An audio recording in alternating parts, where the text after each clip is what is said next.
రెండు మనసులు కలిస్తే ప్రేమ, అది నమ్మకంతో ముడిపడితే పెళ్ళి.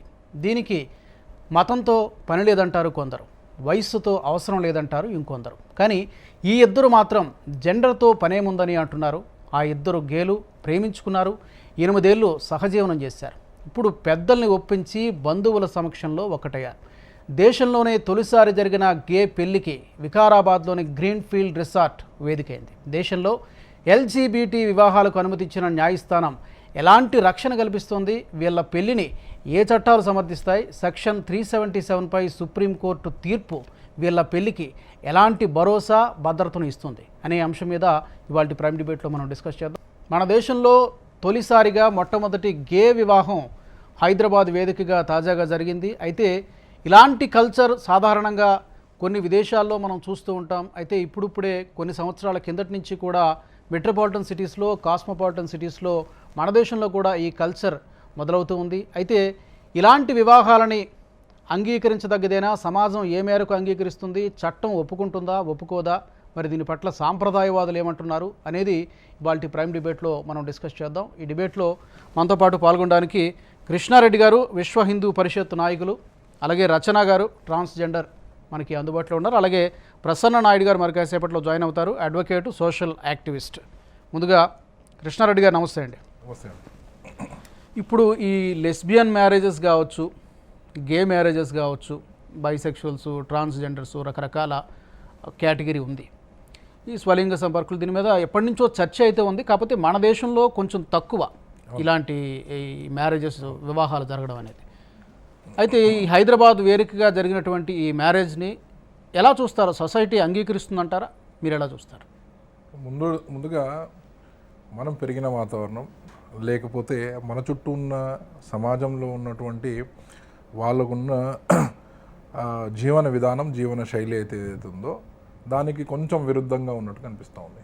ఇదే పని ఒక అమెరికాలో జరిగినట్లయితే, ఒక బ్రిటన్లో జరిగినట్లయితే ఒక టీవీ వేదిక, చర్చా వేదిక అనేది ఉండకపోతుండే. రైట్. సో ఇది కొంచెం మనకు వెగటుగానే ఉంటుంది, మనము ఆమోదించని ఒక చర్యగా భావించవచ్చు. ప్రకృతి ధర్మం ఏం చెప్తా ఉంది? ఒక స్త్రీ, ఒక పురుషుడితో మాత్రమే సంగమం ద్వారా, తద్వారా నెక్స్ట్ జనరేషన్ అనేది వస్తూ ఉంటుంది, ఇంకో తరం పుట్టుకొస్తుంది. సో ఇట్లా తరతరాలుగా వస్తుంటే ఒక మానవ జాతి ఒక మనుగడ ఏర్పడుతూ ఉంటుంది. సో ఇది సహజమైన సూత్రం. ఈ సహజ సూత్రానికి విరుద్ధంగా జరిగే ఏ క్రియలన్నింటిని కూడా ఇక్కడ ఉన్నటువంటి సమాజం ఒప్పుకోదు, అంటే అంగీకరించదు అని చెప్పొచ్చు. చట్టం అంగీకరించినా కానీ సొసైటీ అంగీకరించదు. ఆ ఇంట్లో ఉన్న ఇప్పుడు ఆ ఇద్దరి కుటుంబ సభ్యులు కూడా చాలా బాధలో ఉండి ఉంటారని నేను భావిస్తున్నాను. ఎందుకంటే వాళ్ళతో ఉన్నటువంటి సర్కిల్ ఏదైతే ఉందో వాళ్ళను తాజాగా జరిగినటువంటి మ్యారేజ్, అవునండి, వాళ్ళ కుటుంబాలను ఒప్పించే చేసుకున్నారు. అవును, వాళ్ళ కుటుంబాలు ఒప్పించారు. సరే, వాళ్ళ ఇష్టాన్ని వ్యతిరేకించలేకపోవడం ద్వారానే ఒప్పించుకొని ఉంటారు. దానిని అయితే వాళ్ళ మనసులో ఒప్పించారు అంటే మొదట ఒప్పుకోలేనే అర్థం కదా, తర్వాతనే ఒప్పించారు మన ప్రకటన వచ్చింది కదా, మీ స్టేట్మెంట్లోనే ఉంది ఒప్పించుకున్నారు అనేసి. అంటే వాళ్ళ అంగీకారం కొంత వ్యతిరేకత సమాజంలో అయితే వ్యతిరేకత ఉంటుంది, దీని మీద ఖచ్చితంగా ఉంటుంది. ఎందుకంటే రెండు కుటుంబాలను ఒక వివాహ వ్యవస్థ ద్వారా ఒకటిగా చేయడము, తద్వారా ఇంకో జనరేషన్ పిలుపునియడం అనేది అనాదిగా వస్తుంది. 200 కోట్ల సంవత్సరాల నుంచి వస్తూ ఉంది, భూమి పుట్టినప్పటి నుంచి వస్తూ ఉంది. సో స్వలింగ సంపర్కం ద్వారా అప్పటికున్నటువంటి వారి లైంగిక వాంఛలు తీరవచ్చునేమో కానీ మనుగడ మాత్రం కొనసాగదు అని చెప్తాను నేను.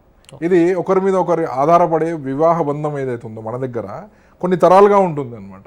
అంటే సుమారు ఒక భార్యాభర్తలకు మన దగ్గర ఉన్నటువంటి పెళ్లి జరిగితే ఒక 50 సంవత్సరాలు 70 సంవత్సరాలు చనిపోయే వరకు ఆ వివాహ వ్యవస్థలో ఒక బంధంలో నిలబడి ఉంటారు.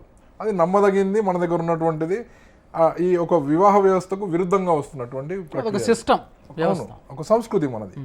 అంటే సంస్కరించబడినదే సంస్కృతి మనది. అంటే ఎంతగా సంస్కరించబడింది అంటే ఈరోజు మనము అమెరికా కానీ బ్రిటన్లో కానీ చూస్తే కనుక 40% బ్రిటన్లో ఉన్నటువంటి సంతానం ఎవరికైతే ఉన్నారో వాళ్ళ తండ్రి ఎవరు వాళ్ళకి తెలియని దుస్థితి. అలాగే అమెరికాలో వాళ్ళ తండ్రి ఎవరు వాళ్ళకి తెలియదు.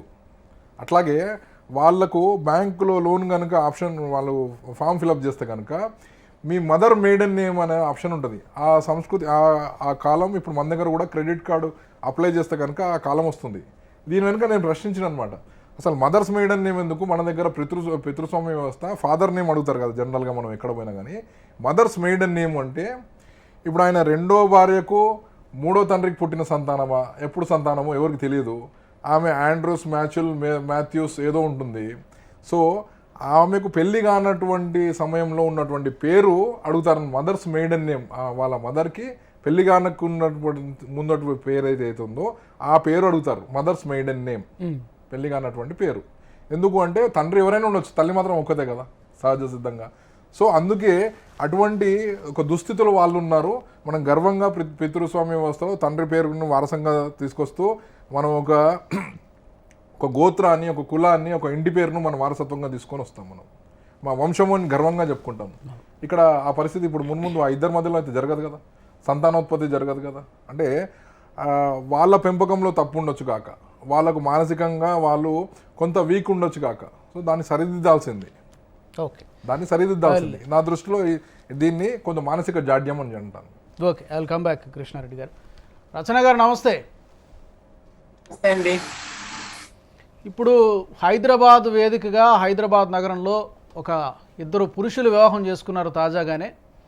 ఇది ఫస్ట్ ఆఫ్ ఇట్స్ కైండ్ అంటున్నారు మన దేశంలో. అన్అఫీషియల్గా ఏమైనా జరిగితే జరిగి ఉండొచ్చు, కానీ అఫీషియల్గా ఇది మన దేశంలో మొదటి వివాహం అని చెప్తున్నారు. Same gender same sex marriage అనేది. సో ఈ పరిణామాన్ని ఎలా చూస్తారో, ఇది స్వాగతించదగ్గ పరిణామమా, లేకపోతే కృష్ణారెడ్డి గారు చెప్పినట్టుగా ఇది ప్రకృతి విరుద్ధంగా జరుగుతోంది, లేకపోతే ఒక మానసిక రుగ్మతో అన్నట్టుగా ఆయన చెప్తూ ఉన్నారు.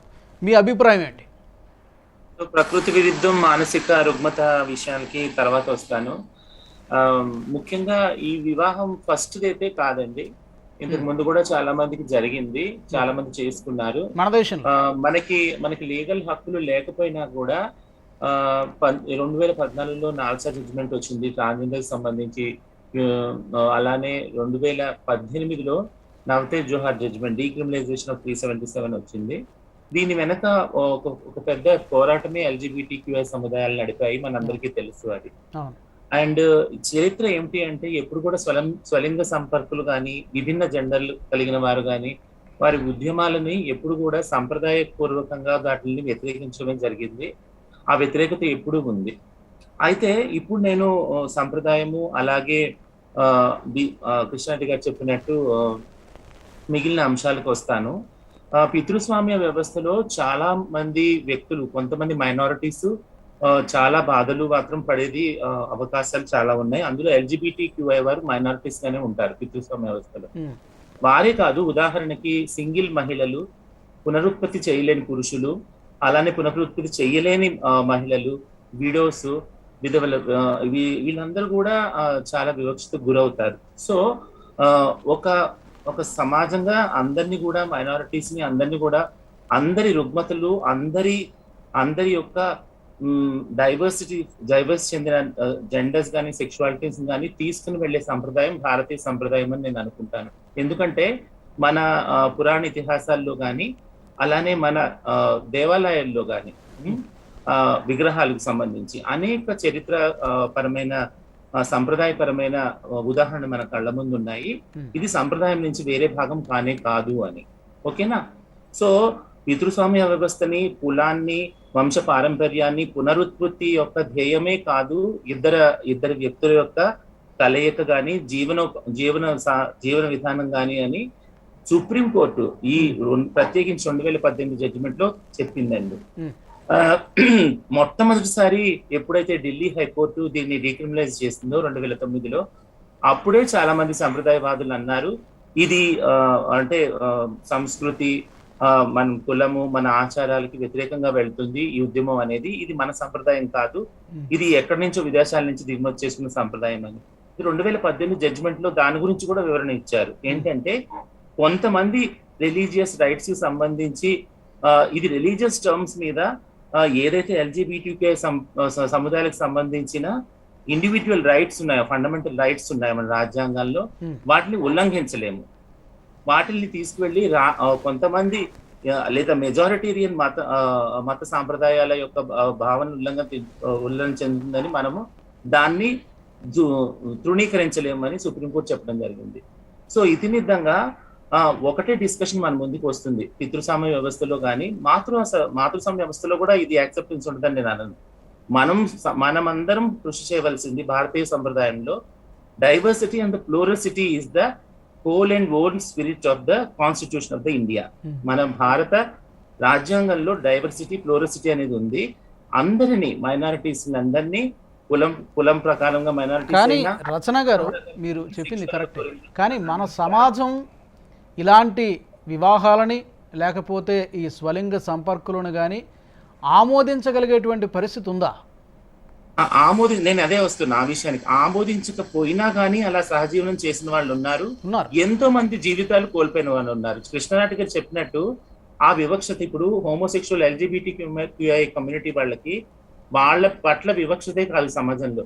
వాళ్ళ తల్లిదండ్రులకు ఉంది, వాళ్ళ అక్క చెల్లికి ఉంది, మన అన్నదమ్ములకు ఉంది, వాళ్ళ చుట్టుపక్కల ఉన్న వాళ్ళందరితోటి వాళ్ళకి వివక్షత ఉంది. సో కాబట్టి దానికోసమని వాళ్ళని ఇంట్లో నుంచి వెలివేసి, ఇప్పుడు నేను ట్రాన్స్జెండర్లు విషయంకే వస్తాను. జెండర్ కేవలం వేరని ఇంట్లో నుంచి వెలివేయటం వల్ల చిన్నపిల్లలప్పుడే రోడ్డు మీద వెళ్ళి భిక్షాటన లేదా సెక్స్ వృత్తి చేసుకుని అందులోనే ఉండిపోవాల్సిన పరిస్థితి ఉంది.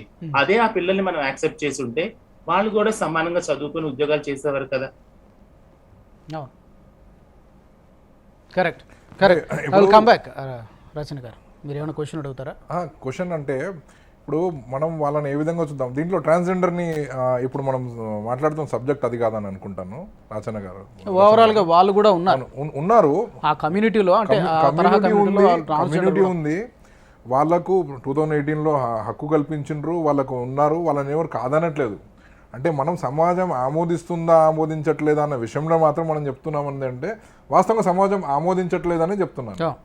ఇది పునరుత్పత్తి కాదు, ఇంకో జనరేషన్ తీసుకురాదు. ఒకవేళ నిజంగా అట్లా జరిగినట్లయితే మన స్వాభావికంగా మన శరీర నిర్మాణం ఆ విధంగా జరిగే ఉంటుంది. ఒక మేల్ ఒక ఫీమేల్ ఎందుకు సృష్టించబడ్డారు? ప్రతి జీవులు అట్లా ఎందుకు సృష్టించబడింది?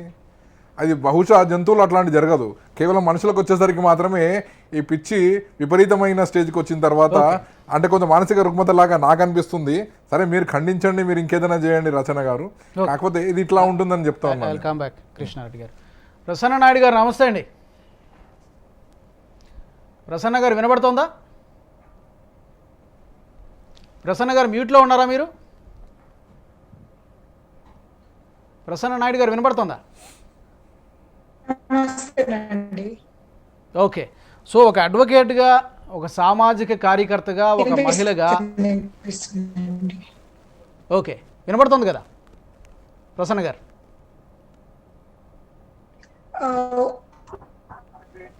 లేనండి, మధ్య వాయిస్ బ్రేక్ అవుతోంది.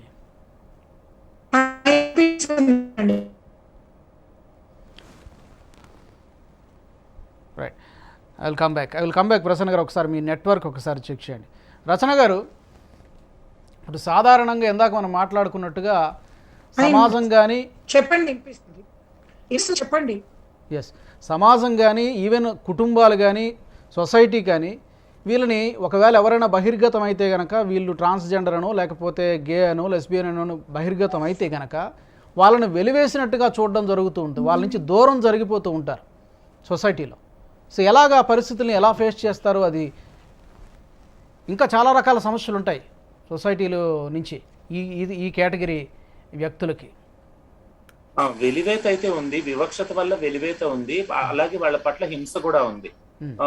పునరుత్పత్తినే ధ్యేయంగా తీసుకున్న సమాజంలో వీళ్ళు వంశానికి పనికిరారు, వీళ్ళ వంశాన్ని ఉద్ధరించరు అన్నప్పుడు వాళ్ళని డిజోన్ చేయడం జరుగుతుంది సమాజంలో.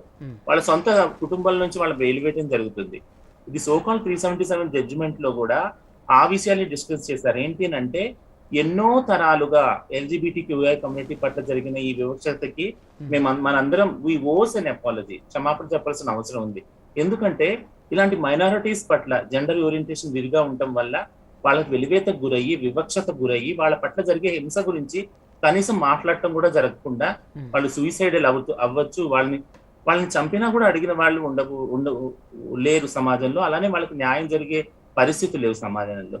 అట్లాంటి ఎన్నో కేసులు సుప్రీంకోర్టు దాకా ఎగ్జాంపుల్స్ గా, కేస్ స్టడీస్ గా తీసుకెళ్ళడం జరిగింది. అలానే కన్వర్షన్ థెరపీస్ మా పిల్లలకి మానసిక ఇది రోగము, ఇది ఒక మానసిక రోగం అని తీసుకెళ్లి కరెంట్ షాక్లు ఇప్పించి మంచిగా ఉన్న వాళ్ళందరినీ పిచ్చి వాళ్ళగా తయారు చేసిన చాలా దృష్టాంతాలు, ఎగ్జాంపుల్స్ సుప్రీంకోర్టు వరకు తీసుకెళ్ళడం జరిగింది. అప్పుడే ఆ జడ్జిమెంట్ రావడం జరిగింది.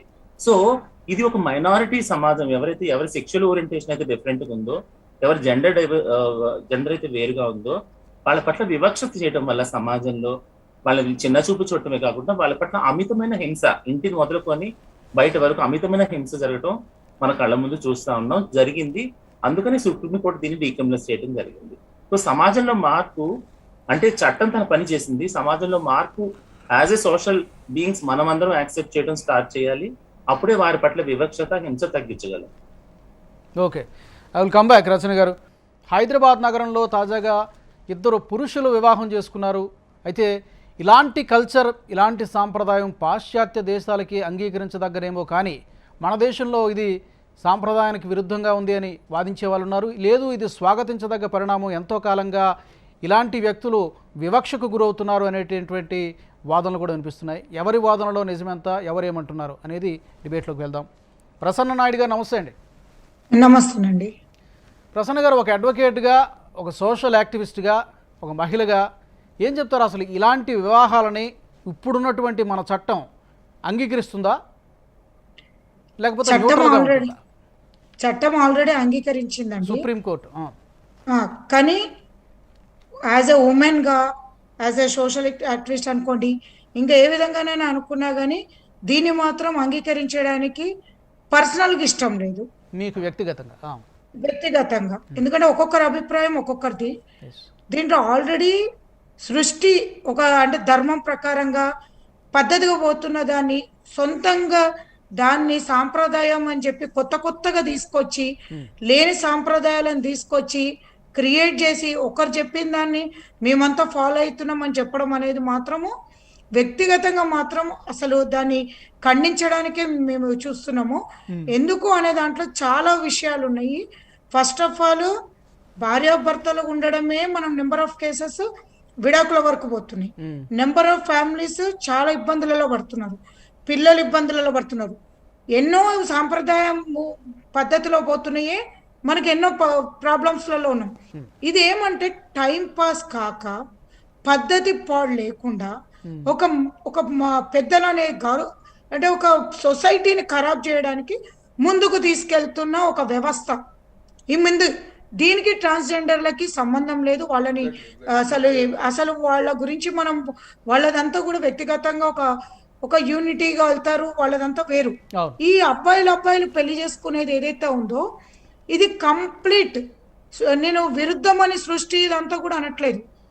దీన్నంత వరస్ట్ సిచ్యువేషన్ వీళ్ళకి కావాల్సింది ఒక సెక్స్ దాని పేరుతోటి వీళ్ళకి తగ్గట్టు మార్చుకుంటున్నారు తప్పించి దాన్ని మాత్రం ఎవరు ప్రోత్సహించడానికి ఇష్టపడరు. ఇది ఓపెన్గా అంటే సుప్రీంకోర్టు ఒప్పుకుంది కదా అని మేము ఒప్పుకోవాలన్న రూల్ లేదు కదా. సుప్రీంకోర్టు ఒప్పుకుందంటే వాళ్ళకి ఇష్టం ఉందేమో, కానీ అందరికి ఇష్టం ఉండాలన్న రూల్ లేదు కదా, అది బైండింగ్ కాదు కదా.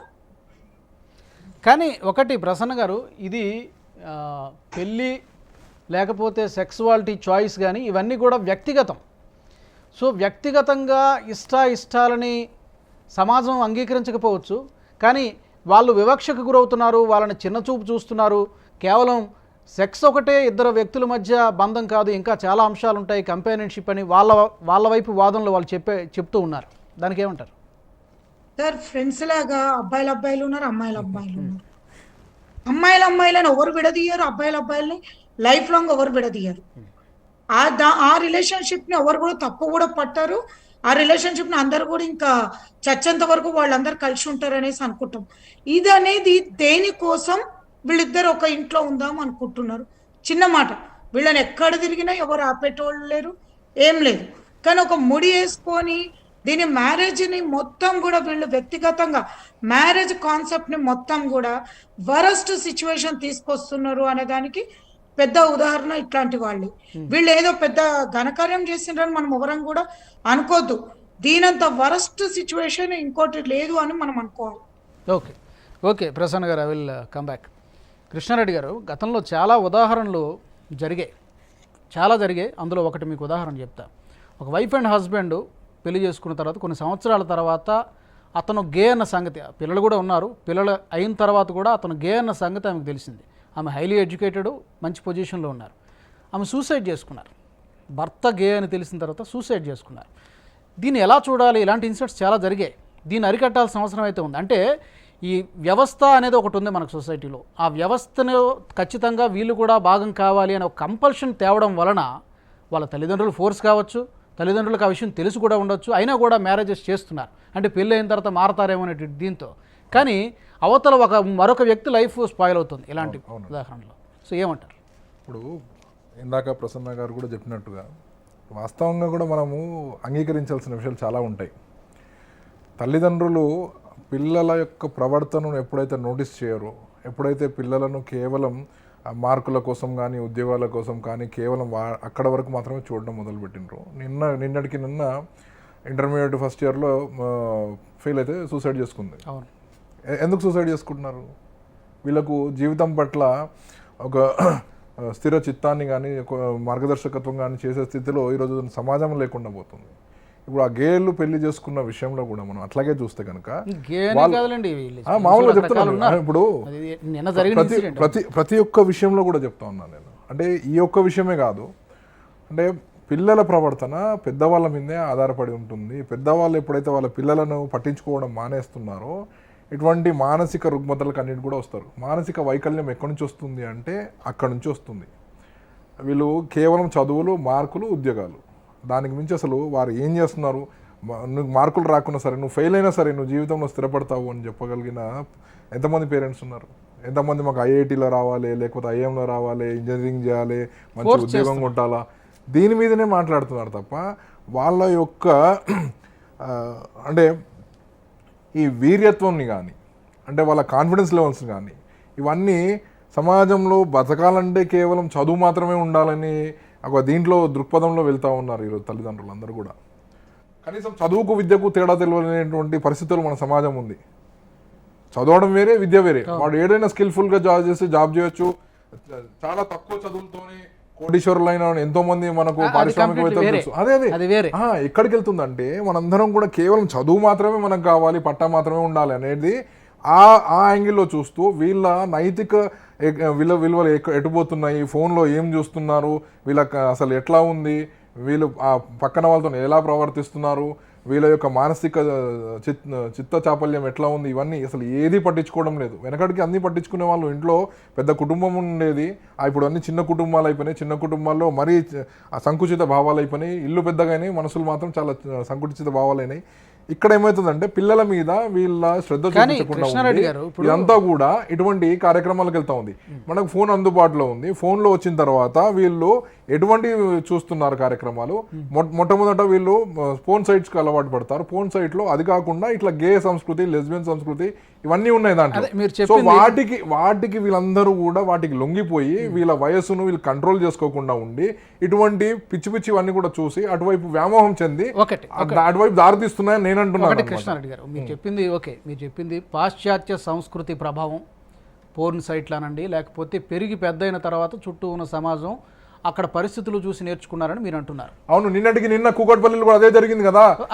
గే పార్టీ జరిగింది 10 రోజుల క్రితం. పక్కన ఉన్న వాళ్ళు కంప్లైంట్ ఇచ్చారు. అందరు గేలు, హైదరాబాద్ లో గేలందరూ కూడా వచ్చి ఒక పార్టీ చేసుకుంటున్నారు. ఆ కేటగిరీ ఉండొచ్చు, కానీ మరొక రకమైన కేటగిరీ వ్యక్తులు కూడా ఉంటారు. బై బర్తే వాళ్ళ ఇష్టాలు అదే విధంగా ఉంటాయి. సో అలాంటి వాళ్ళు కూడా ఉంటారు. ఇప్పుడు మేలు, ఫిమేలు, ట్రాన్స్జెండర్స్ ఏ విధంగా అయితే ఉంటారో అలాగే మమ్మల్ని కూడా ఒక కేటగిరీగా ఎందుకు గుర్తించరు? అది మా బై బర్త్ మాకు వచ్చింది, అదేమో మేము చెడిపోతున్నామని ఎందుకు అనుకుంటారు? మమ్మల్ని కూడా సమాజంలో ఒక భాగంగా ఒక కేటగిరీగా ఎందుకు గుర్తించరు అనేది అది దేన్ని బేస్ చేసుకుని నిలబడుతుంది? మనకున్న సమాజంలో మనకున్న కొంత వేల ఏళ్ళ లక్షల ఏళ్ళ చరిత్రలో ఏం చెప్పిండ్రు? వాగర్ధ వివసంపృక్తో వాగర్ధ ప్రతిపత్తి జగత పితరం వందే పార్వతీ పరమేశ్వరం అని చెప్పారు. ఒక వాక్కు అర్థం ఏ విధంగా తిరిగి విడదీసి చూడలేము, ఒక శబ్దానికి ఒక అర్థాన్ని విడదీసి చూడలేము, అటువంటిది వివాహ వ్యవస్థ అని చెప్పి పార్వతీ పరమేశ్వరులు దీనికి ఉదాహరణ అని మన సంస్కృతి చెప్తా ఉంది. పార్వతీ పరమేశ్వరులు అని చెప్పారు కానీ ఇద్దరు పరమేశ్వరులు అని చెప్పలేదు, ఎక్కడ కూడా చెప్పలేదు. అంటే ఈ భార్యాభర్తల అనుబంధం అనేది చచ్చేంత వరకు ఉంటుంది. ఇదేం చచ్చేంత వరకు ఉంటుంది. ఇద్దరు గేలు ఎన్ని రోజులు కలిసి ఉంటారండి?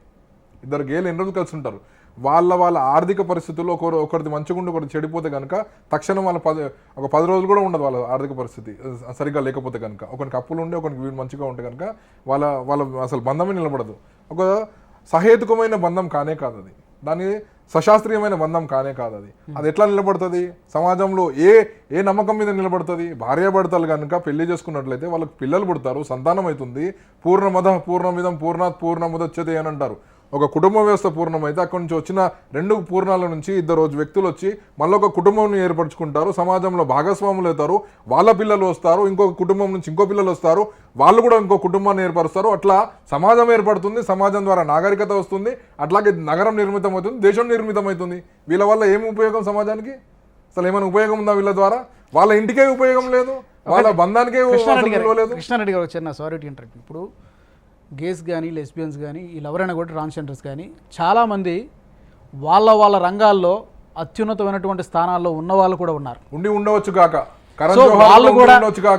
వాళ్ళు కూడా దేశంలో ఒక భాగమే, వాళ్ళ రంగాల్లో వాళ్ళు కూడా కంట్రిబ్యూషన్ ఉంది పూర్తిగా. ఎవరికి కాదనట్లేదండి, వాళ్ళు దేశంలో భాగస్వాములే, వాళ్ళు ఇక్కడ నాగరికులే, ఇక్కడ వారికి పౌరసత్వం ఉంది, చట్టం వాళ్ళ రిలేషన్ ని అంగీకరించింది. మేము కాదనట్లేదు, దాన్ని ఏది కూడా మేము ఖండించట్లేదు. వీళ్ళ ద్వారా సమాజానికి ట్యాక్స్ రూపంలో మీరు అన్నట్టు ఒక ఓటర్ లాగా కానీ ఒక ట్యాక్స్ పేయర్ లాగా అంతే ఉపయోగం తప్ప సమాజానికి వీళ్ళ ద్వారా నష్టమే జరుగుతుంది. ఎందుకంటే దీన్ని ఆమోదించరు, మేము కూడా ఇట్లా చేయొచ్చేమో, అందరూ ఇట్లాగే చేస్తే ఏం జరుగుతుందండి? బుద్ధం శరణం గచ్చామి అంటే అందరూ బుద్ధం శరణం గచ్చామంటే యుద్ధాలు చేస్తే అందరూ కూడా రాజులందరూ కూడా వీరత్వాన్ని కోల్పోయి అందరూ ఇవన్నీ ఆరామాలు బౌద్ధారామాలు వెలిసిపోయినాయి. అందుకే అన్ని విదేశీ నుంచి దురాక్రమణ ద్వారా వచ్చి దేశాన్ని నాశనం చేసిండ్రు. అట్లాగే జరుగుతుంది. అది కూడా ఓవర్ నైట్ కాలేదు. బుద్ధుడు తీసుకొచ్చిన ఈ సంఘం శరణం గచ్చామి అనే దాంట్లో వీర్యవంతులైన రాజులందరూ కూడా ఒక సమాజాన్ని నిర్మించడం పోయి అందరూ కూడా బౌద్ధారామంలో కూర్చొని అందం బుద్ధం శరణం గచ్చామి అనుకుంటా కూర్చున్న ద్వారా ఈ దేశం మీద దురాక్రమణలు జరిగినాయి. అది కాదా? ఇది కూడా అట్లానే జరుగుతుందేమో రేపు పొద్దున. అది వేరే అంశం. లేదు అంటే సమాజానికి ఏ విధంగానైతే మనం సూచనని ఇస్తామో ఆ సూచన అనేది పెద్ద కాకముందే చిన్నగా ఉన్నప్పుడే దాన్ని తొక్కి పారాయాలని నేను అంటాను. Okay, I will come back. Krishnareddy garu, Rachana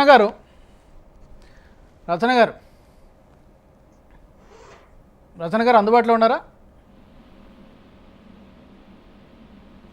okay, Prasanna గారు అందుబాటులో ఉన్నారా? అందుబాటులో ఉన్నారా? ఉన్నానండి. ఇప్పుడు కృష్ణారెడ్డి గారు చెప్పినట్టుగా సొసైటీకి వీళ్ళ వల్ల ఏం ఉపయోగం ఏంటి అసలు అని చెప్తూ ఉన్నారు. తర్వాత చట్టం కూడా ఇప్పుడు యునైటెడ్ నేషన్స్ ఆర్గనైజేషన్స్లో కూడా దీని మీద ఇదే అంశం మీద చర్చ జరిగినప్పుడు వాళ్ళ దేశంలో దీనికి సంబంధించి ఎలా ఉందో అది ఇక్కడ వర్తిస్తుందని చెప్పారు. పూర్తిగా వాళ్ళు కూడా వ్యతిరేకించలే. ఆస్ట్రేలియాలోనూ అలాగే కొన్ని దేశాల్లో మార్పు వస్తూ ఉంది, ఇప్పుడిప్పుడే యాక్సెప్ట్ చేస్తూ ఉన్నారు ఇలాంటి వివాహాలని. సో మన దగ్గర కూడా అలాంటి పరిస్థితి వస్తుందంటారా? అంటే చట్టపరంగా మీరు ఆల్రెడీ చెప్పారు, సామాజిక పరంగా వీళ్ళు బ్యాచిలర్స్గా రూమ్లలో ఉంటే ఎవరైనా ఇప్పటి వరకు బ్యాచిలర్స్ రూమ్లో ఉన్నారు అని అభ్యంతరం పెట్టారా అండి? ఎవరన్నా ఇప్పటి వరకు అమ్మాయిలు కానివ్వండి, అబ్బాయిలు కానీ ఉంటే ఎవరన్నా వాళ్ళు జాబులు చేసుకొనియండి, వాళ్ళు ఏ రేంజ్ వరకు ఉండనియండి, వాళ్ళు ఇండియాని పాలించే వాళ్ళే కానివ్వండి, ఇంకేదన్నా ఉండనియండి, అంతరిక్షంలో పోయి వచ్చిన వాళ్ళైనా సరే, అంటే సమాజాన్ని ఖరాబ్ చేస్తుంటే వాళ్ళ ప్రొఫెషనల్ వైజ్గా మనకి మంచి ఇది ఉందని చెప్పేసి యాక్సెప్ట్ చేయమంటారా మీరు? అంటే మీరు అడిగింది మీరు ఇందాక ప్రొఫెషనల్ వైజ్గా వాళ్ళు పెద్ద ఎత్తున ఉన్నారు అంటే ఏ రేంజ్లో ఉంటే ఏందండి సొసైటీని ఖరాబ్ చేస్తున్నప్పుడు? మాకు వాళ్ళ ప్రొఫెషనల్కి ఈ సొసైటీ కల్చర్కి కస్టమ్స్కి మొత్తం ఇన్ని రోజులు చట్టాన్ని గౌరవించవద్దు అని అనట్టే, చట్టం తోటి ముడిపడి ఉన్న కష్టంని మేమందరం కూడా ఏకీభవించాలంటే తప్పు పట్టాల్సి వస్తుంది. ఎందుకంటే చట్టం ఒప్పుకుందని చెప్పి కస్టమ్స్ని కూడా మేము చేంజ్ చేసుకోవాలంటే సొసైటీ ఒప్పుకోవడానికి కుదరదండి. అబ్బాయిలు పెళ్లి చేసుకోవాలి, అమ్మాయిలు పెళ్లి చేసుకోవాలంటే ఇంకా ఉన్న లా లేని పర్సనల్ లాస్ ఏం చేద్దామంటారు మీరు? ఇంకేం లాస్ కొత్త క్రియేట్ చేస్తారు? కొత్త ఉన్న లాసే మనకు అన్ని ప్రాబ్లమ్స్ ఉన్నాయి. అసలు డైవర్స్ కేసులే పెద్దగా ఉన్నాయంటే ఇంకా కొత్తగా గేస్ గురించి అని చెప్పేసి లా ఒకటి తీసుకొచ్చి పెట్టడం, దీంతో సమాజానికి ఏం ఉపయోగం ఉంది? దీని గురించి అసలు చెప్పాలంటే వాళ్ళ గురించి మాట్లాడుకోవడం కూడా, ఇప్పుడు మ్యారేజ్ చేసుకున్నారు కదా పెద్ద ఎత్తున, ఇంకొక వరస్ట్ సిచ్యువేషన్ ఏంటంటే ఆ పెళ్లి చేసుకునే బదులు వాళ్ళు పేదవాళ్ళకో ఎవరికో ఒకరికి ఏదైనా దానం చేసి ఇద్దరు కలిసి ఒక రూమ్లో ఉన్నా పెద్ద ఇదేం లేదు, వాళ్ళ ఒక సెక్స్ కోసం అని చెప్పేసి కల్చర్ని ఖరాబ్ చేస్తాను అంటే మాత్రం ఇది సహించడానికి ఎవరికి కూడా ఇష్టం ఉండదు. దీని పెద్దలు ఒప్పుకున్నారు చూడండి. ఇంకా వాళ్ళని నేనేమనాలి? ఇంకా మీరు చెప్పండి మీడియా ముందు. పెద్దల్ని ఇంత పెద్ద ఎత్తున చేసిన ప్రోగ్రామ్ని వాళ్ళని నేను ఏ రేంజ్లో అనమంటారు చెప్పండి? అనడానికి మేము రెడీగా ఉన్నాం, కానీ ఇక మేము మీడియా ముందు అనొద్దు కాబట్టి అనట్లేదు. అదర్వైజ్ పెద్దలు అదొక పద్ధతైనా ఎవరికి ఏం నేర్పిస్తున్నారండి? ఏం కల్చర్ నేర్పిస్తున్నారు? చదువుకి దీనికి ఏం ముడి పెడుతున్నారు మీరు? సొసైటీ ఏంటి? సొసైటీకి మించి మీరు వాళ్ళ అంతరిక్షంలోకి పోతే ఏంటండి? ప్రెసిడెంట్ అయితే ఏంటి? ప్రైమ్ మినిస్టర్ అయితే ఏంటి? ఇంకే ప్రొఫెషన్స్ ఉంటాయండి మాకు? Okay Prasanna garu, I will come back, మళ్ళీ మీ దగ్గరికి వస్తాను. సమాజంలో ఇద్దరు మహిళలు పెళ్లి చేసుకోవడం లేదా ఇద్దరు పురుషులు వివాహం చేసుకోవడం అనేది చాలా అరుదుగా జరుగుతూ ఉంటుంది. అది మనలాంటి దేశంలో ఇలాంటివి జరిగినప్పుడు ఖచ్చితంగా సమాజం నుంచి చాలా వరకు వ్యతిరేకత వస్తూ ఉంటుంది. అయితే గతంలో కూడా ఇలాంటి ఉదాహరణలు, ఇలాంటి ఉదంతాలు జరిగినటువంటి సందర్భాలు కొన్ని ఉన్నాయి. అయితే తాజాగా హైదరాబాద్లో అలాంటి సంఘటన ఒకటి జరిగింది. ఇద్దరు పురుషులు వివాహం చేసుకోవడం చర్చనీయాంశంగా మారింది. కొంతమంది దీన్ని స్వాగతిస్తున్నారు, మరి కొంతమంది వ్యతిరేకిస్తున్నారు. చర్చలోకి వెళ్దాం. కృష్ణారెడ్డి గారు, మాకు సమాజంలో మా పట్ల చూసేటువంటి ధోరణిలో మార్పు రావాలి. రుగ్మత మాది కాదు, చూసేటువంటి వాళ్ళ పాయింట్ ఆఫ్ వ్యూలో, వాళ్ళ దృష్టికోణంలోనే రుగ్మత ఉంది తప్పితే మా యొక్క మైండ్ సెట్ మారాల్సిన అవసరం లేదు అని చెప్తూ ఉన్నారు. ఏం చెప్తారు? చూసేటువంటి వాళ్ళ దృష్టికోణం మారాలంటే నిజంగా మిమ్మల్ని ఒక మానసిక దౌర్బల్యుల్లాగానే చూస్తాం మేము. ఎందుకు సమాజం ఎందుకు అందరూ గేలుగా, ఎందుకు లెస్బియన్లుగా మారట్లేదు అంటే 99.99% ఉన్న ప్రజలందరూ కూడా మూర్ఖుల. సమాజం అంతా మూర్ఖులేనా? సమాజంలో ఉన్నటువంటి వ్యవస్థ అంతా మూర్ఖంగా నిలబడిపోయిందా? కౌన్సిలింగ్ ఎవరికి అవసరం ఉంది? వాళ్ళని ఆ విధంగా విచ్చలవిడితనానికి, విశృంఖలత్వానికి దారి తీసేలా వదిలేసిన వాళ్ళ తల్లిదండ్రుల మీద మొట్టమొదటిగా కౌన్సిలింగ్ అవసరం ఉంటుంది. పిల్లల పెంపకంలో వాళ్ళ తల్లిదండ్రుల పాత్రను మరిచినారు కాబట్టి వాళ్ళకి అవసరం ఉంటుంది. ఇవాళ మీరు ఇందాక అంటున్నారు ఫ్లోలో, మనలాంటి దేశంలో కొంచెం దీని వ్యతిరేకంగా చూస్తాము లేదా ఇదేం చూస్తాం. ఏ దేశం గురించి మాట్లాడుతున్నారు మీరు? భారతదేశంలో పట్టు వస్త్రాలు ధరించినప్పుడు అడవుల్లో ఆకులు కట్టుకున్న తిన్నటువంటి వాళ్ళతోనే మాకు పోలిక. వాళ్ళకు వంట చేయడం తెలియదు, గురుముఖత విద్య ఉంటుంది, బోధన ఉంటుంది, 64 శాస్త్రాలు, కళలు ఉంటాయి మా దగ్గర, ఇవన్నీ నేర్చుకుంటాం. పట్టు విధానం ధరించినప్పుడు వాళ్ళకు కనీసం ఆకులు కట్టుకున్నటువంటి నాగరికత ఇక్కడున్న భారతదేశం యొక్క నాగరికత ఎవరు లెక్కేస్తారండి? దీనికి ఉన్న ఔచిత్యం మీకు తెలుసా ఎవరికన్నా?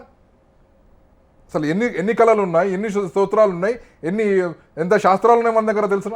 ప్రతి ఒక్కరికి శాస్త్రానికి ముడిపట్టి ఉన్నది. ఇక్కడ ప్రతి ఒక్క జీవన విధానం మేము ఒక రాయిలో రప్పలో కూడా చూస్తాం ఆత్మను. ఆత్మవత్ సర్వభూతేషు అని చెప్తాం మేము. ఇక్కడ మాతృవత్ పరధారేషు అని చెప్తాం మేము.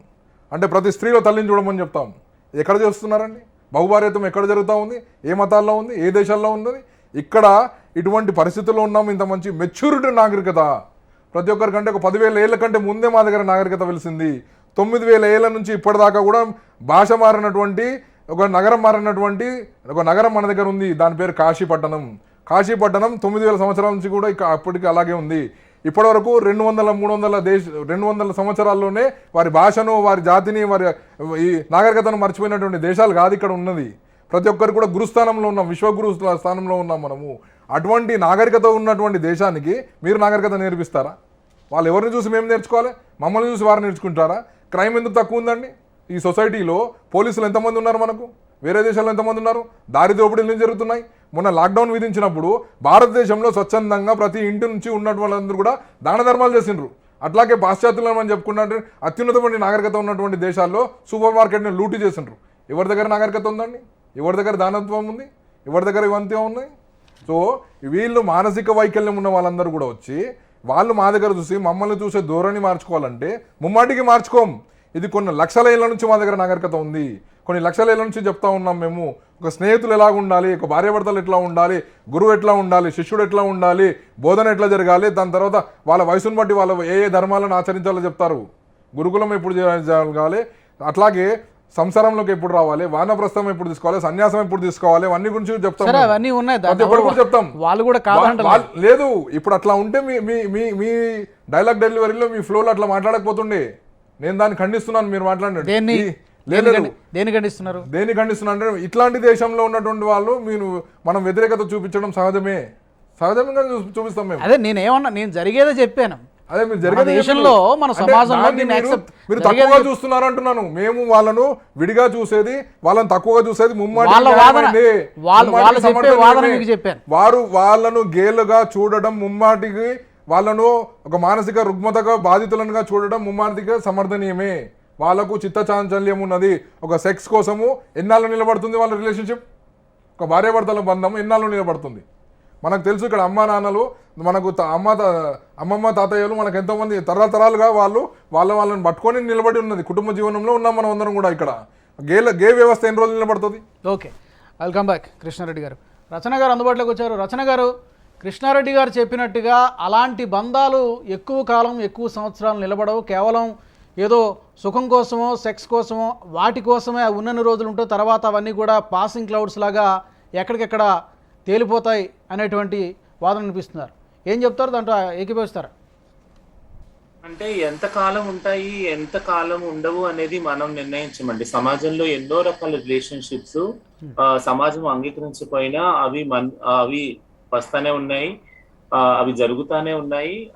దాన్ని సమాజము చూసి చూడనకుండా అలానే కొనసాగించే సంప్రదాయము సమాజంకు ఉంది. అంటే దీన్ని వ్యతిరేకతగా తీసుకోవాల్సిన పరిస్థితి ఎంతవరకు అంటే చూసే వాళ్ళ దృక్కోణం బట్టి ఉంటుంది. పునరుత్పత్తి అని గురించి ఇందాక కూడా అన్నాము. అంటే వాళ్ళు పిల్లలు పుట్టరు కాబట్టి వాళ్ళు పెళ్లి చేసుకోవడానికి వీలు లేదు, ఇది సంప్రదాయం కాదు అనేది జనరల్ గా అంటూ ఉంటారు కదా. ఇక్కడ బయోలాజికల్ కిడ్స్ ఉండేటువంటి అవకాశం లేదు. మరి ఈ సందర్భంలో దానికి వాళ్ళు మెంటల్ గా ప్రిపేర్ అయి ఉండాలా ఏంటి, మరి దానికి ఏమంటారు? మా కమ్యూనిటీ వాళ్ళు, ఎల్జిబిటిక్యూ కమ్యూనిటీ వాళ్ళు అయితే ప్రిపేర్ అయ్యి ఉండాలి ఖచ్చితంగా. ఒక వాదన నేను ఏం చెప్తున్నాను అంటే, మహిళలు అనేవారు పితృస్వామ్య వ్యవస్థలో ఖచ్చితంగా మగవారిదే నిర్ణయాత్మక శక్తి ఉంది. వారే ఎక్కువగా ఫస్ట్ జెండర్ గా చలామణి అవటం ఉంది. దాన్ని ఎంతో మంది మహిళా ఉద్యమం ద్వారా ముందుకు తోసుకువచ్చి మహిళల మీద, చిన్న పిల్లల మీద జరిగే అఘాత్యాలు, వైలెన్స్ ని క్రిటిసైజ్ చేస్తూ ఖండిస్తున్నానండి. పితృస్వామ్య వ్యవస్థ వేరే, మహిళల మీద దాడులు జరగడం వేరే, మాతృస్వామ్య వ్యవస్థ వేరే. మీరు దీంట్లో ఉన్నదాన్ని మళ్ళీ ఇంకోసారి నేను చెప్తాను, మీకు కంటిన్యూ చేయండి. చెప్పండి, పూర్తిగా చెప్పండి. నేను ఖండిస్తున్నానని చెప్తున్నాను. మీరు చెప్పేటప్పుడు మాట్లాడలేదు కదండి, దయచేసి చెప్పండి. నేను నా చెప్పేది వినండి. ఏంటంటున్నానంటే, అంటే పితృస్వామ్య వ్యవస్థలో ఉన్న ఈ భావజాలాల్లో మహిళా ఉద్యమంలో ఒక వాదన ఏమొచ్చింది అంటే, పెళ్లి అనే ఏదైతే వ్యవస్థ ఉన్నదో ఆ వ్యవస్థలో హింస అనేది ఉన్నది మహిళల పట్ల. అందుకని మనకి డొమెస్టిక్ వైలెన్స్ చట్టం అని, రేప్ చట్టం 1972 మధురా కేసు నుంచి నిర్భయ వరకు అనేక సార్లు మార్పులు జరగటం అయ్యింది. దీన్ని ఎందుకు నేను చెప్పవలసి వస్తుంది అంటే, పితృస్వామ్య వ్యవస్థలో మైనారిటీగా ఉన్న మహిళల పట్ల నిర్ణయాత్మక శక్తి ఎలా లేదో ఎల్జిబిటి కమ్యూనిటీ వాళ్ళకు కూడా నిర్ణయాత్మక శక్తి లేదు. దీన్ని ఎప్పుడు కూడా సంప్రదాయము, ఆచరణ వ్యవహారాలు దీని ప్రకారమే వాళ్ళ అస్తిత్వాన్ని కాలరాయటం జరుగుతుంది. కానీ ఇది రాజ్యాంగ హక్కు ఉందని సుప్రీంకోర్టు చెప్తుంది. మరి రాజ్యాంగంలోనే ఉంది. మీరు అన్నట్టు సంప్రదాయం కూడా ఒక హక్కు ఉంది, ఇలా విభిన్నంగా కలిగి ఉండటం కూడా రాజ్యాంగ హక్కు ఉంది. సో ప్రతిదీ రాజ్యాంగంతో ముడిపట్టి చూద్దామా, మనం సంప్రదాయం ముడిపట్టి. సంప్రదాయం ఎప్పుడు కాదంటుంది, సంప్రదాయం ఎప్పుడు మైనారిటీస్ అస్తిత్వం కాదంటుంది. సో మైనారిటీ వరకు జరిగే వివక్షతని, మన దేశంలో ఉన్న వివక్షతని, హింసని అలాగా మనం చూస్తూ ఉండిపోదామా? సమాజం నుంచి రచన గారు, సమాజం నుంచి ఏం కోరుకుంటారు మీరు మామూలుగా? ఈ సమానత్వము, స్వతంత్రము అండి. అంటే ఇద్దరు వయోజనుల మధ్య, కోర్టు కూడా అదే చెప్తుంది, సుప్రీంకోర్టు, ఇద్దరు వయోజనుల మధ్య జరిగే పరస్పర ఏదైతే క్రియ ఉందో దానితో వేరే చట్టానికి కానీ, లేకుంటే రాజ్యానికి, స్టేట్కి కానీ, గవర్నమెంట్కి కానీ, సమాజానికి కానీ ఎటువంటి సంబంధం లేదు. అది సమ్మతపూర్వకంగా, అసమ్మతపూర్వకంగా జరగట్లేదు. ఇద్దరు వయోజనుల మధ్య జరిగిన డెసిషన్ అది ఎవరైనా కావచ్చు, ఎలా అయినా కావచ్చు. అందుకే కదా మహిళా ఉద్యమం పోరాడి 2018లోనే అడల్టరీ దాన్ని కూడా నిర్వీర్యం చేసింది. మహిళలు అనే వారు సెకండరీ సిటిజన్స్ కాదు, వాళ్ళు ప్రాపర్టీ అయి లేరు పురుషులు కానీ కూడా నిరూపించడం జరిగింది. ఓకే రచన గారు. రచన గారు చెప్పండి సార్. రచన గారు మాట్లాడేది మీరు విన్నారని అనుకుంటున్నాను. వివాహ వ్యవస్థలో అంతా పర్ఫెక్ట్గా ఉంది అనుకుంటే అది పొరపాటు. వివాహ వ్యవస్థలో కొన్ని లోపాలు కూడా ఉన్నాయి. మేల్ డామినేషన్ మొదలై మహిళలు హింసకు, డొమెస్టిక్ వైలెన్స్కు గురవుతూ ఉన్నారు. దాన్ని గుర్తించే కొన్ని చట్టాలు కూడా వచ్చాయని ఆవిడ చెప్పడం జరిగింది. ఏమంటారు, వివాహ వ్యవస్థలో కూడా లోపాలు ఉన్నాయి అనేటువంటి మాటతో మీరు అంగీకరిస్తారా?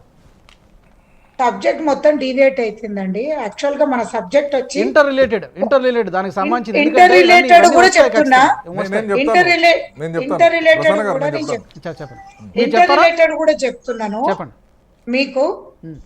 యాక్చువల్ గా మ్యారేజ్ దాంట్లో డిస్ప్యూట్స్ వచ్చినా మళ్ళీ అదంతా కూడా పద్ధతిగా సెటిల్ అయిపోతాయి. కానీ ఇందాక తను అన్నట్టు ఇవన్నీ కూడా అడ్జస్ట్ అయిపోయి సొసైటీ చూసి చూడనట్టు పోతుంది అంటున్నారు. చూసిండ్రా, చూసి చూడనట్టు పోవట్లేదు. ఇది చూసి చూడనట్టు కాదు, అసహించుకుంటున్నాం. సొసైటీ ఎక్కడ పోతుంది అని చెప్పేసి మేము అసహించుకుంటున్నాము. రెండోది, అసలు వీళ్ళు మ్యారేజ్ అనేది పెట్టుకునే కాన్సెప్ట్ ఉంది చూడండి, అది ముందు వ్యతిరేకిస్తున్నాం మేము. ఉందామనుకుంటున్నారో వాళ్ళు ఎట్లన్నా ఉండనియండి, కానీ దానికి మ్యారేజ్ని ముడిపెట్టారు చూడండి, అది మేము వద్దు అంటున్నాము. అది వేరే సాంప్రదాయము, ఇది వేరే అసలు ఇది సాంప్రదాయమే కాదు. వీళ్ళు చెప్పేది సాంప్రదాయం. ఇంకోటి, కాన్స్టిట్యూషన్లో మాకు రైట్స్ ఉంది, మాకు సుప్రీంకోర్టు ఒప్పుకుంది, మాకు హైకోర్టు ఒప్పుకుంది. మేము అనేది ఏంటంటే, మీకు కాన్స్టిట్యూషన్లో దేనికి ఒప్పుకున్నారు? మీరు అన్ని పెళ్లిళ్ళు చేసుకొని మళ్ళీ అటు ఇటు పోతూ గొడవలు అవుతుంటే మీకంటూ ఒక చట్టాన్ని పెడుతున్నారు. ఎందుకు పెడుతున్నారు? మీరు పద్ధతిగా ఉండట్లేదు, మీరు గొడవలు పడి మళ్ళీ సొసైటీని మొత్తం తప్పుదవ్వ పట్టిస్తున్నారని ఒక లాని క్రియేట్ చేసుకుంటూ ముందుకు వెళ్తున్నారు. డొమెస్టిక్ వైలెన్స్ అంటున్నారు.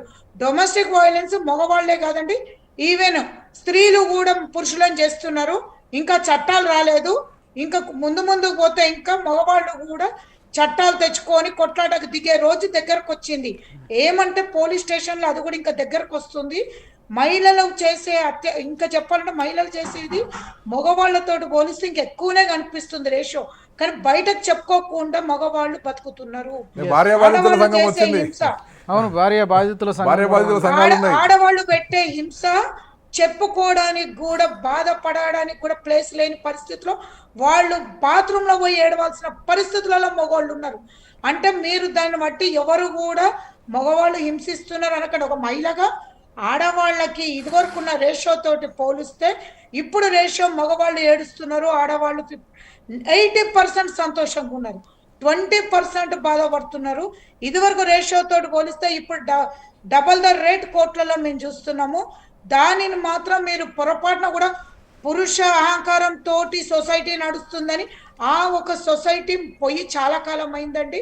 ఇప్పుడు 498 కానివ్వండి, డొమెస్టిక్ వైలెన్స్ లో కూడా చాలా వరకు మార్పులు వస్తున్నాయి. వీళ్ళు పెళ్లిళ్ళు చేసుకొని ఒక నెల రోజులు 2 నెలలు కూడా వంట కానీ ఏది చేయాలన్నా కూడా అది కూడా డొమెస్టిక్ వైలెన్స్ కింద తీసుకొని వస్తున్నాం, సంస్కృతి తీసుకొని వస్తున్నారు. మీరు పెళ్లి వ్యవస్థని ఈ గేస్ పెళ్లి చేసుకునే దాన్ని రెండింటిని ముడి పెట్టద్దు. అది వేరు, ట్రాన్స్జెండర్లది వేరు. మూడింటిని ముడి పెడితే మాత్రం మొత్తం సంస్కృతి మొత్తం కూడా అసలు మీరు మాట్లాడేదానికి చాలా డిఫరెన్స్ వస్తుంది. రైట్, ఓకే ప్రసన్న గారు. కృష్ణారెడ్డి గారు, ఇక్కడ ఆవిడ చెప్పినట్టుగా చట్టం చెప్పేది వేరే, మన సాంప్రదాయాలు, మన విలువలు, మన కల్చర్ చెప్పేది వేరే. ఇప్పుడు ఇలాంటి వివాహాలు లేకపోతే స్వలింగ సంపర్కుల విషయంలో చట్టపరంగా ఎలాంటి అభ్యంతరాలు లేవు, ఎందుకంటే వాళ్ళ రీజన్స్ వాళ్ళకు ఉన్నాయి. బట్ సాంప్రదాయం మరొకటి చెప్తూ ఉంది. ఎప్పుడు ఏది చట్టమా సాంప్రదాయం అంటే దేనికి? మన దేశం సాంప్రదాయాలు కల్చర్ అని మనం ఎక్కువగా మనం గొప్పగా చెప్పుకుంటూ ఉంటాం. బట్ కాలానుగుణంగా కొన్ని మార్పులు వస్తాయి. సతీ సహగమనం అని అప్పట్లో మనం గతంలో ఉండేది, తర్వాత కాలానుగుణంగా అది మంచి పద్ధతి కాదని చెప్పి దాంట్లోంచి బయటకు వచ్చాం. ఇలాగ దీన్ని అప్గ్రేడేషన్ అనుకోవాలా లేకపోతే ఎలా చూస్తారు? ఈ రెండింటికి ఎప్పుడు ఈ కాన్ఫ్లిక్ట్, ఈ క్లాష్ ఉంటుంది? నేను చెప్తాను వినండి. సతీ సహగమనం అనేది అసలు ఎందుకు వచ్చింది మీకు తెలుసునా? సతీ సహగమనం అనేది ఎందుకు వచ్చింది తెలుసునా మీకు? రాముని తండ్రి చనిపోతే అక్కడ కౌశల్య కానీ కైకేయి కానీ ఎవరు కూడా చనిపోలేదు, సహగమనం చేయలేదు.